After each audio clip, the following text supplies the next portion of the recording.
السلام علیکم ورحمۃ اللہ وبرکاتہ۔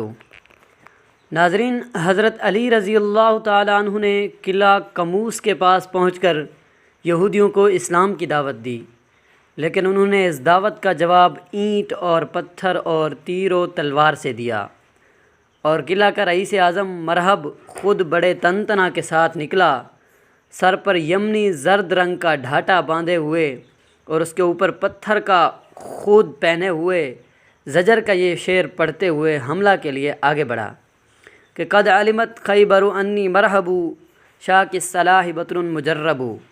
خیبر خوب جانتا ہے کہ میں مرحب ہوں، اسلحہ پوش ہوں، بہت ہی بہادر اور تجربہ کار ہوں۔ حضرت علی رضی اللہ تعالیٰ عنہ نے اس کے جواب میں رجز کا یہ شعر پڑھا، انا الذی سمتنی امی حیدرہ کلیث غابات کریہت المنظرہ۔ میں وہ ہوں کہ میری ماں نے میرا نام حیدر شیر رکھا ہے، میں کچھار کے شیر کی طرح ہیبت ناک ہوں۔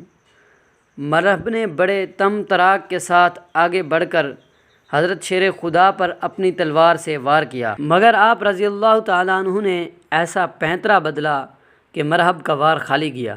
پھر آپ رضی اللہ تعالیٰ عنہ نے بڑھ کر اس کے سر پر اس زور کی تلوار ماری کہ ایک ہی ضرب سے خود کٹا، مغفر کٹا، اور ذوالفقار حیدری سر کو کاٹتی ہوئی دانتوں تک اتر آئی، اور تلوار کی مار کا تڑاکا فوج تک پہنچا، اور مرہب زمین پر گر کر ڈھیر ہو گیا۔ ناظرین، ہمارے اس ویڈیو کے بارے میں ایک کومنٹ ضرور دیجیے گا۔ ہاں، اگر آپ ہمارے چینل پہ پہلی مرتبہ ہیں تو چینل کو بھی لازمی سبسکرائب کر دیجیے گا۔ والسلام۔